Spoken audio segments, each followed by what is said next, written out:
بسم الله الرحمن الرحيم. السلام عليكم ورحمة الله وبركاته. طلبة الصف الثاني الإعدادي، أهلا بكم في درس جديد بيتكلم عن متوسطات المثلث ونظرية 3.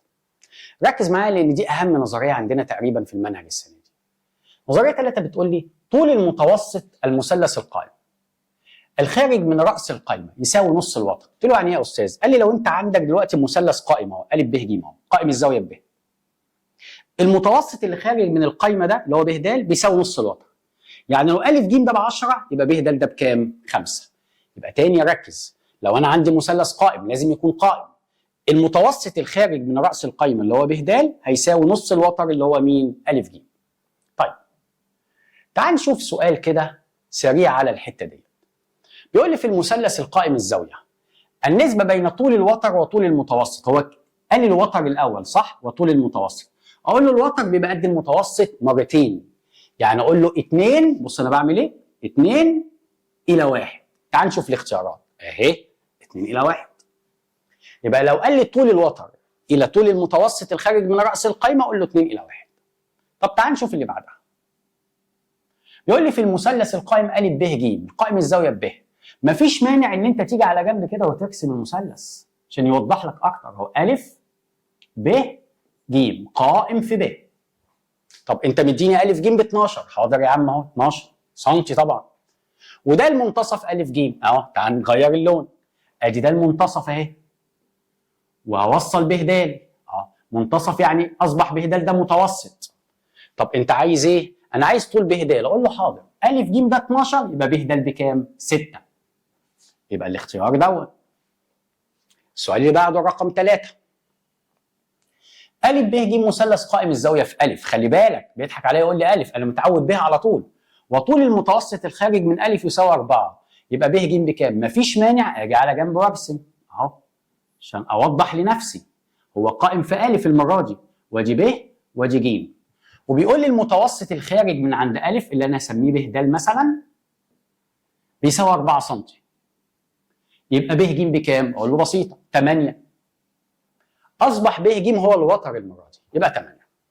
السؤال اللي بعده س ص ع قائم الزاويه في ص. حاضر يا عم، ارسم لك مثلث اهو قائم في ص اهو، وادي س وادي ص. اذا كان س ص فين؟ س ص هو قائم في ص، يبقى دي ايه؟ س ودي عين بقى، دي عين. س ص ب6 اهو، س ص ب6 تمام. وصاد عين ب8، فين صاد عين ب8؟ حلو السؤال ده. وهي منتصف صاد عين ادي اهي في المنتصف اهي. اكيد عايز صاد اهي، فعلا هو عايز صاد اهي. ده بيفكرني بحاجه باولى اعدادي. لازم الاول اجيب س عين. الله، مش دي نظريه فيثاغورس يا استاذ بتاع السنه اللي فاتت؟ اهو س عين. هقول له جذر 6 تربيع زائد 8 تربيع يطلع ب10. يبقى س عين ده اصبح 10 سم. طب انا عايز صاد اهي، اقول له نصها، يبقى كام سنتي؟ 5. يبقى خلي بالك ممكن يربط لك حاجه بالسنه اللي فاتت. قال لي س ص ع ده مثلث قائم الزاويه في ص. س ص ب6، ص ع ب8، رحت جايب س ع ده بفيثاغورس طلع 10. انا عايز ص اهي، اقول له نص ال10 يبقى كام؟ 5. تعال نشوف المعلومه اللي بعدها. عكس النظريه. ايه عكس النظريه دي يا استاذ؟ لو انا عندي المتوسط الخارج من زاويه ب ديت بيساوي نص ا ج، نص الضلع المقابل ليه اللي رايح له ده اللي قصاد الزاويه دي، انا ما كنتش اعرف اللي هي قايمه. لو انا عندي ب د نص ا ج يبقى زاويه ب دي قائمه. دي عكس النظريه. النظريه بتقول لي المتوسط الخارج من راس القايمه نص الوتر. طب لو المتوسط نص الضلع المقابل لزاويه ب اقول له يبقى زاويه ب دي ايه؟ ب 90. نكمل. قبل ما نكمل بندخل على نتيجه من اهم النتائج اللي هتفضل معايا لثالثه ثانوي ان شاء الله لو هتكمل علم رياضه ان شاء الله.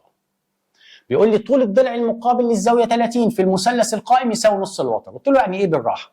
قال لي لو انت عندك مثلث قائم الزاويه ب وزاويه ج دي 30، الضلع اللي قدامها اللي قصادها اللي هو ا ب بيساوي نص الوتر. يعني مثلا لو الوتر ده ب 10 يبقى ا ب دي بكام؟ 5. يبقى الضلع المقابل للزاويه 30 في المثلث القائم بيساوي نص الوتر. تعال بقى نشيك كده على فكره بالمناسبه المثلث ده بنسميه ثلاثيني ستيني. ثلاثيني ايه؟ ستيني. ليه يا استاذ؟ دي 30 ودي 90، بقيه المثلث تطلع دي 60. واحد يقول لي يعني ايه بقيه المثلث؟ زوايا المثلث ب 180، يبقى اقول له 180 ناقص 30 زائد 90 تطلع 60. عشان كده سموا المثلث ده ثلاثيني ستيني، في زاويه 30 وايه؟ 60. تعال بقى نشيك بقى على الكلام ده ونعرف احنا فهمنا ولا لا من خلال الامثله. الرياضه مسائل وامثله وتمارين مش حفظ. تعال نشوف بيقول لي في الشكل المقابل مديني ا ج ده كله ب 10 اهو هكتب عليه 10 يبقى ب د بكام؟ سامع واحد بيقول لي نص يا استاذ يبقى كام؟ 5. طب الشكل اللي بعده زاويه ج دي 30 في مثلث قائم وبيقول لي ا ب ده ب3 يبقى ا ج بكام؟ صح 6. برافو. السؤال اللي بعده مديني في الشكل ده زاويه ج 30 وب د ده متوسط وب قايمه ومديني ب د ده ب7 عايز ا ج اقول له استنى ده متوسط خارج من راس القايمه بيساوي نص الوتر. طب المتوسط ب7 يبقى الوتر كام؟ ضعفه يبقى كام؟ 14. يبقى نكتب على كل ده 14. طب عايز ا ب اقول له استنى دي زاويه 30 ا ب مقابل للزاويه 30 قصاد الزاويه 30 يبقى نص الوتر يبقى برضه كام؟ 7. ندخل على الشكل اللي بعده بيقول لي كده ا ج ده كله 6 عايز ب د تالي بسيطه بقى الوتر 6 يبقى ب د ده بكام؟ 3. الزاويه دي 30 ومديني ا ب ده 4 سم عايز ا ج اقول له 8 لان الضلع المقابل للزاويه 30 نص الوتر او الوتر اقول له ضعف الضلع المقابل للزاويه 30. ناكد كلامنا الضلع المقابل للزاويه 30 نص الوتر. طب لو قال لي الوتر اقول له ضعف الضلع المقابل للزاويه 30. انت مديني دي 4 يبقى دي 8. السؤال اللي بعده بيقول لي ب د ده ب5 اكتب عليه 5 وزاويه ب دي قايمه وج دي ب30. طب انت عايز ايه؟ قال لي اول حاجه قال لي في ج اقول له استنى ب د ده 5 ده متوسط خارج من راس القايمه يساوي نص الوتر يبقى الوتر 10 اهو 10.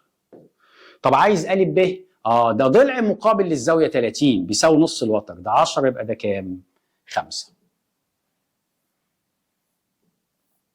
تعال نشوف المعلومه اللي بعدها او السؤال سؤال برهان بقى.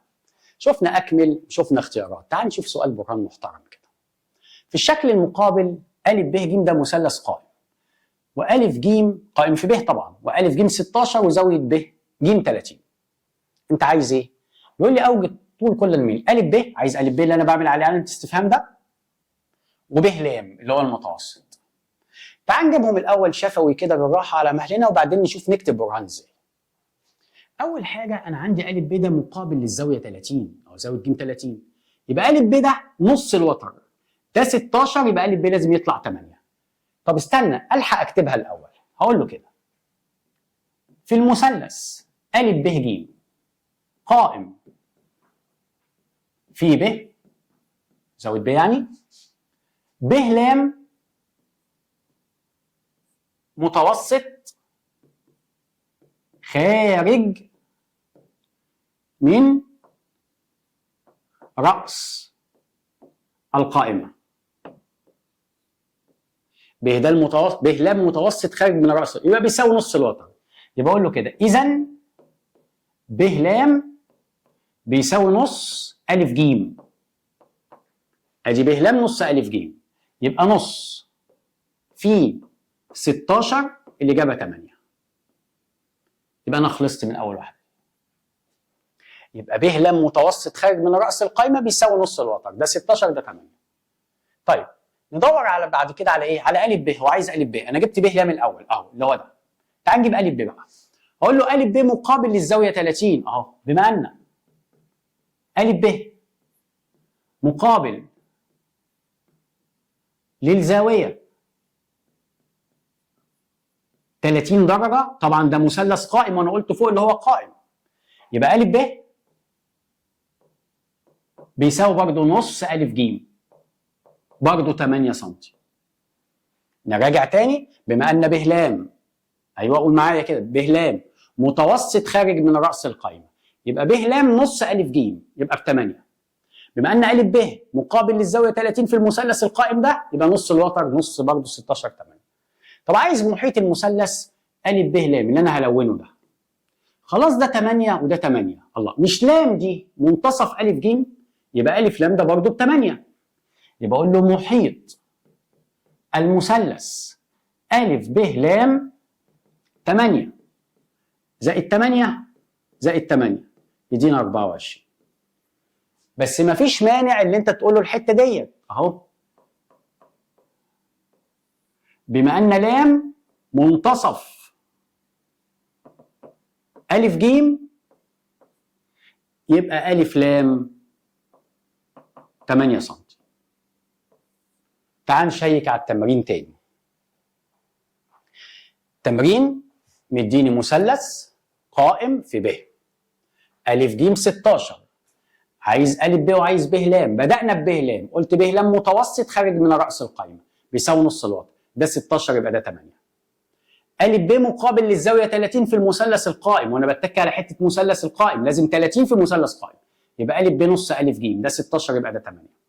بعد كده قلت ل منتصف أ ج يبقى 8 8. أنا عايز بقى محيط المثلث 8 و8 و8 24. تعال نشوف السؤال اللي بعده. برضه نشوف كده على مهلنا. في الشكل المقابل مديني س منتصف ده الألف، ص منتصف ده الجيم، وب ده متوسط في المثلث ده اللي هو أ ب ج. طب أنت عايز إيه؟ المرة دي مفيش أعداد ولا أرقام. بيقول لي اثبت إن ب بيساوي س ص. اثبت إن ب ده بيساوي س ص. تعال نبدأ بالمثلث اللي فوق ده. أقول له في المثلث أ د ج س منتصف ده الألف، ص منتصف ده الجيم. اقول له اذا س ص نص أ ج. واحد يقول لي ايه ده جبتها منين دي يا استاذ؟ قلت له دي معلومه من اولى اعدادي، دي كانت نظريه في اولى اعدادي. س منتصف ده الالف، ص منتصف ده الجيم، يبقى س ص نص أ ج. اما في المثلث الثاني أ ب ج ده، ب ده متوسط خارج من راس القايمه، يبقى ب نص الوتر اللي هو أ ج. يبقى اصبح عندي س ص نص أ ج وب نص أ ج. اذا س ص بيساوي ب. بالراحة بقى كده هنقولها بس بأسلوب جديد خالص. هقول له أول حاجة في المثلث أ د ج، ركز بقى معايا. هقول له س منتصف نقط، ص منتصف نقط. إذا س ص بيساوي نص نقط، واسمي دي الرقم 1. بعد كده في المثلث أ ب ج، في المثلث أ ب ج، ب ده متوسط، اقول له كده ب ه نقط خارج من نقط. يبقى اذا ب ه بيساوي نص نقط، واسمي دي الرقم 2، واقول له من 1 و2 إذا س ص بيساوي نقط. بص يا جماعة تعالى كده نغير اللون الأول، نكمل البرهان عشان نتعلم ونتدرب إزاي بنكتب برهان. هو بيقول لي س منتصف مين؟ أقول له استنى، س منتصف ده الألف أهو. طب ص منتصف مين؟ أهو ص منتصف ده الجيم. يبقى س ص نص مين؟ أقول له نص أ ج اللي قصاده ده، وسميتها 1. طب اللي بعدها في المثلث ده ب ده ايه؟ بيقول لي ده ايه؟ اقول له ده متوسط، اسمه متوسط، خارج منين؟ اقول له من رأس القائمة اللي هي ب. قال لي يبقى ب نص مين؟ اقول له ب يبقى نص أ ج. من 1 و2، يعني بص ل1 و2، انا عندي س ص نص أ ج، ب نص أ ج، اقول له اذا س ص بيساوي مين؟ ب. اتفقنا على كده؟ شوف بقى مثال اخير ونشوف الدنيا فيها ايه. في الشكل المقابل مديني زاويه ج دي 30 في مثلث قائم. طب عايز ايه؟ قال لي اثبت برضه ان س ص بيساوي أ ب، وخلي بالك س منتصف أ ب، ص منتصف ب ج، وزاويه ج 30. نفس النظام، الكلام بيعيد نفسه.